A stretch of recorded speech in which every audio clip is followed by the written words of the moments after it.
윤석열 대통령이 오는 19일 의대 정원을 늘리는 방안을 직접 발표하기로 했는데 대통령의 의지가 확고하다. 충격적인 수준이다. 응급실 뺑뺑이와 소아과 오픈런이 벌어지는 등 필수 분야의 의료 공백이 더 이상 방치하기 어려운 수준이라는 게 정부의 판단이죠. 그런데 의사협회는 강하게 반발하며 총파업 얘기까지 꺼냈습니다. 근데 개인적으로는 좀 신중할 필요가 있다. 관건은 의료계를 어떻게 설득하느냐입니다. 의대 정원 확대를 놓고 의료계 반발이 계속되고 있습니다. 이런 가운데 윤석열 대통령은 의사 수는 할 수 있는 만큼 많이 늘려야 한다는 확고한 입장을 밝힌 것으로 파악됐습니다. 하지만 의사협회는 협의가 불충분할 경우 3년 전과 마찬가지로 총파업에 나서겠다고 예고한 상태입니다.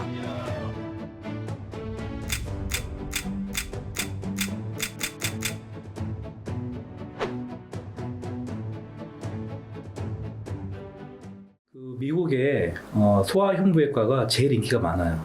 연봉이 한 20억 정도 된다고 합니다. 그 소아흉부외과 의사가 되기 위해서는 혹독한 그런 수련 과정을 거쳐요. 그리고 나서 그만큼의 대가를 받는 겁니다. 연봉이 20억이 되니까요. 그런데 우리나라 흉부외과는 그렇지 않아요. 오히려 흉부외과 수술을 하면 할수록 적자니까 맨날 병원장한테 혼나는 거예요. 그게 현실입니다. 아니 좋은 제도가 있지 않습니까? 공중보건의사 제도. 그 사람들 해마다 계속 나옵니다. 이제 의전원이 없어졌기 때문에 거의. 그 사람들을 잘 이용을 하면 되는데 저도 섬에서 공부했어요. 예. 아주 완전 산간 오지 이런 데서 공부를 했는데 제가 만약에 그냥 의사였다면 그런 우리나라의 군복무 제도가 없었으면 섬에 갈 일이 없었겠죠. 그렇지만은 산부인과 전문의로서 섬에서 1년간 있었습니다. 그 마을에 수건 사업이 산부인과 의사 오는 거였대요. 그리고 제가 갔고요. 물론 고생도 많이 했지만 나름대로 보람된 생활을 보냈다고 생각합니다.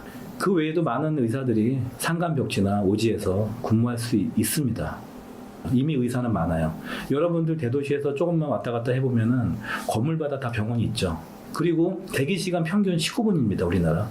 19분이면은 그렇게 긴 시간이 아니에요. 그러면 웬만하면 누구나 다 진료를 받아보실 수 있다는 얘기고 게다가 예약 없이도 갈 수 있습니다. 대부분의 병원들이. 거기다가 1차 의료기관들 선생님들 보세요. 다 전문이에요. 다들 전문의 자격증이 있습니다. 그리고 병원에 가면 시설도 다 좋아요. 웬만한 그런 검진 시설을 다 갖추고 있죠. 그리고 수술하는 도구도 다 갖추고 있고. 아마 전 세계에서 우리나라 같이 1차 의료기관에서 전문의를 바로 만나고 수술도 받고 검진을 할 수 있는 나라는 한국밖에 없어요. 우리나라 사람들이 우리나라에 있으면 모르는 건데 외국에 유학 가거나 이민 같은 사람들은요. 다시 한국에서 치료받으려고 합니다. 왜? 외국에 갔더니 너무 어려운 거 전문의 만나기도 어렵고 수술하는 것도 어렵고 그러나 우리나라는 바로바로 돼요. 백내장 바로 됩니다. 기다릴 필요 없어요. 그만큼 의사 수가 많아요. 근데 대도시만 몰려있지 않냐고요? 자, 편의점이 대도시가 많습니까? 시골이 많습니까? 은행도 마찬가지고. 사람이 많기 때문에 그만큼의 수요가 있어서 많아질 수밖에 없어요. 그래서 시골은 당연히 병원이 많을 수는 없죠. 그래도 의료기관이 있으면 좋겠죠. 근데 아까 말씀드렸지만 보건소, 보건지소가 그 기능을 할 수 있고 거기서 이제 치료가 안 되는 병이라면 그 지방에서 1차 의료기관에서 그 진료 의뢰서만 써주면 다 갈 수 있습니다. 어렵지 않아요. 다만 그 의료 전달 체계 시스템에 문제가 있기 때문에 그쪽으로 환자가 몰리다 보니까 대기 시간이 좀 길어질 수 있겠죠. 그거는 이제 우리가 나중에 의료 전달 체계 시스템을 바꿔 나가면 됩니다. OECD에서 우리나라가 물론 아직 평균은 안 돼요. 그러나 지금 그 한 7, 8년 정도 지나면 국민대 그 의사 수가 OECD 평균에 도달한다고 지금 자료가 있습니다. 근데 지금 4,000명 증원한다는 게 10년 계획 아닙니까? 근데 10년도 안 돼가지고 이미 평균에 도달해요. 그럼 왜 만듭니까? 또 하나 얘기하면은 자, 의대를 만들려면요. 의사를 수련할 수 있는 대학병원이 필요하겠죠. 대학병원 만드는데 최소한 500병상은 있어야 돼요. 500병상 규모의 병원을 지려면 3천억 원이 듭니다. 근데 대학병원만 있으면 됩니까? 그 안에 교수들이 있어야죠. 그리고 스태프들이 있어야죠. 그 다음에 여러 가지 부설 연구소라든지 그 다음에 의과대학 건물도 있어야 되고 보통 의사의 정원이 100명 정도 되는 의사들을 만들기 위해서 의과대학 만들어도 되게 쉽지 않거든요. 그런데 그걸 4,000명 만들려면 어떻게 되죠?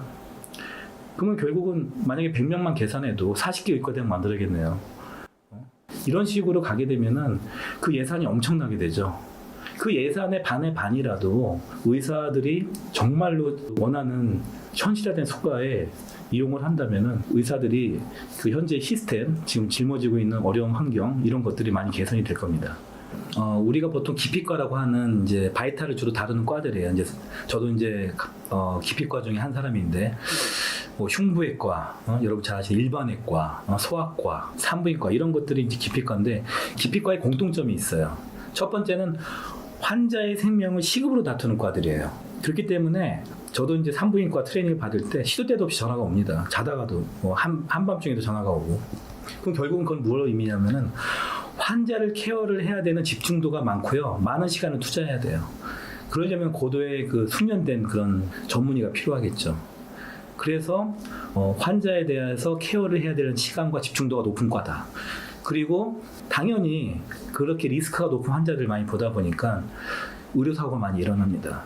의료사고가 일어나면은 거기에 대한 비용을 국가가 부담해 주면 좋겠는데 그렇지 않아요. 다 개인적으로 다 그 부담을 해줍니다. 산부인과 같은 경우는 만약에 산모가 출산하다가 사고로 사망하게 되면은 보통 요즘에는 4억 원 정도의 비용을 물어줍니다. 자, 이 4억 원이 정말 작은 돈이 아니잖아요.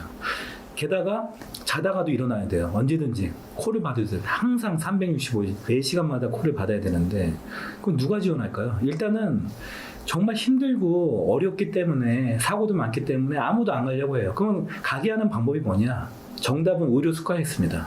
그 사람들이 고생하고 힘든 만큼의 대가를 지불해 주는 거예요. 그게 의료 수가인데, 자, 우리나라 의료 수가가 과연 어떨까요? 그 쉽게 알 수 있는 방법이 일산에 가면은 보험공단이 운영하는 병원이 있어요. 그 병원에서 원가 보존율을 한번 계산해 봤어요. 원가 보존율이라는 게 뭐냐면은 예를 들면 1,000만 원짜리 수술이 있다고 합시다. 그 1,000만 원짜리 수술을 하기 위해서 일단 수술하는 의사, 그 마취과 의사가 있어야겠고 숙련된 간호사도 필요하고 그리고 수술실이 필요합니다. 그죠? 그리고 수술실 안에는 각종 첨단 의료 장비들이 있어요. 그런 의료 장비도 필요합니다. 그러면 그 돈이 얼마냐? 자, 1,000만 원이 나왔어요. 기본적으로. 근데 그 일산병원을 조사했더니 원가 보존율이 69.9%예요. 그러니까 거의 70%인데 이 얘기가 뭐냐면은 1,000만 원짜리 수술을 하면요. 실제로는 700만 원밖에 못 받는 거예요. 그러면은 300만 원 적자가 발생하죠. 수술을 하면 할수록 계속 적자는 눈덩이처럼 불어나요. 이런 최악의 경우를 겪고 있는 게 아주대병원 응급의료센터예요. 사실 거기에 있는 이제 병원장이랑 그리고 여러분들이 잘 아는 그 이국종 교수랑 대판 싸웠죠.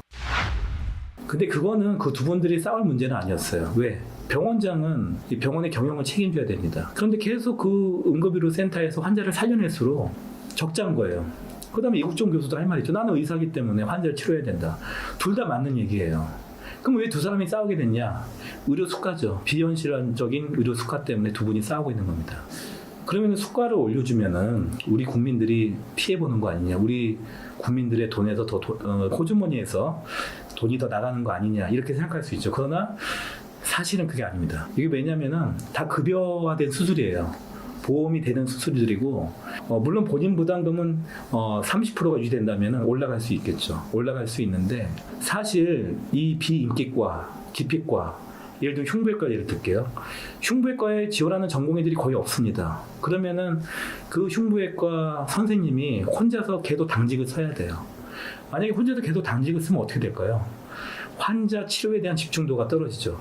사람이니까 못 뱉어요. 전혀 못 뱉습니다. 그런데 만약에 그 의사의 그런 아주 힘든 그런 그 노동력, 환자 케어에 대한 집중도 이런 것들을 인정해줘서 수가를 현실화해줬습니다. 그렇게 되면 어떻게 될까요? 흉부외과를 가도 미래가 있구나. 그래가지고 흉부외과를 지원하는 전공의들이 될 겁니다. 그렇게 되면은 그 선생님은 혼자서 이제는 수술 안 해도 돼요. 그 의사들이 생기니까. 그럼 그 혜택을 누가 봅니까? 국민들이 보는 거예요. 제가 옛날에 신경외과 인턴을 돌 때 너무 황당했던 게 신경외과 의사 수가 너무 부족하고 전공의도 너무 부족해서 맨날 콜이 저한테 옵니다. 응급 콜이. 인턴인 제가 경험이 부족하기 때문에 그 콜을 받기에는 한계가 있었어요. 근데 왜 콜이 그렇게 오냐? 1년제 선생이 다 한 명이었어요. 한 명이다 보니까는 그분이 잠을 못 자요. 우스운 얘기지만 전화가 오면은 자기도 모르게 자기 신발이 전화인 줄 알고 전화를 받아요. 그러니 콜이 안 되는 거예요. 그래서 결국은 저한테 콜이 옵니다. 그래서 환자 케어가 잘 안 돼요. 집중도가 떨어져요. 제가 산부인과 의사이기 때문에 한 말씀 더 드리면 우리나라 의료 수가 분만비 OECD의 그 수치를 보면요, 우리나라가 거의 최하위권이에요. 뭐 아기를 받는 비용만 수가를 책정하는데 아기 받을 때만 의사의 노력이 들어갑니까? 분만 과정이 있어요. 처음에 자궁 경부가 열리고 출산할 때까지가 어떨 때는 이틀이 걸리는 경우도 있어요.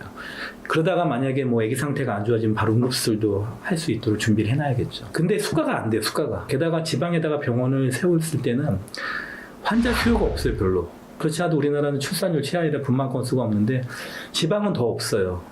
실제로 정부에서 분만 수가에 대해서 지원해준 정책이 있었어요. 1년 동안의 분만율이 50건이 안 되면은 그 자연분만 수가를 이제 2배를 해준다는 거였어요. 근데 여기 함정이 있었어요. 지금 방금 제가 자연분만 수가라고 그랬잖아요. 만약에 이제 자연적으로 진통해서 자연분만이 되면 좋겠지만 아기 상태가 안 좋고 산모가 상태가 안 좋고 그러면 수술을 해야 되겠죠. 근데 그 어쩔 수 없이 수술을 했는데 제왕절개 한 거는 건수를 치지 않았어요. 그러다 보니까 결국은 저희 병원도 한 48건이었는데 제왕절개 한 거 뺐더니 20몇 건밖에 없는 거예요, 자연분만이. 그것도 뭐 야간분만이라든지 아니면은 유도분만 같은 거에 대한 가산비는 또 계산 안 해요. 순수하게 분만비 자체만 2배를 해준 거였어요. 그렇게 했더니 분만실에서 일하는 직원 월급도 안 나왔습니다. 제가 그거를 알고 그것도 정책을 하려면 2, 3년 해야죠. 1년만 하고 졸속으로 끝나버렸어요. 제가 그래서 분만을 바로 접었습니다. 그렇지 않아도 출산율이 낮은 나라에서 출산율 장려 정책을 피고 있는데 분만병원만 잘 생길 수 있도록 정책을 핀다면, 그리고 비용이 많이 들 거라고요. 공공의대 만들고 의사 수를 증가시키는 그런 그 정책에 들어가는 예산만 일부라도 지원해 주시면은 충분히 병원 생길 수 있습니다. 지금도 많은 전공의들은 환자를 생각하면서 빨리 정부가 이 문제를 스스로 해결하기를 바라고, 그래서 빨리 환자 곁으로 돌아가고 싶어 합니다. 결단은 우리가 내리는 게 아니고 지금 정부가 내려야 되는 겁니다.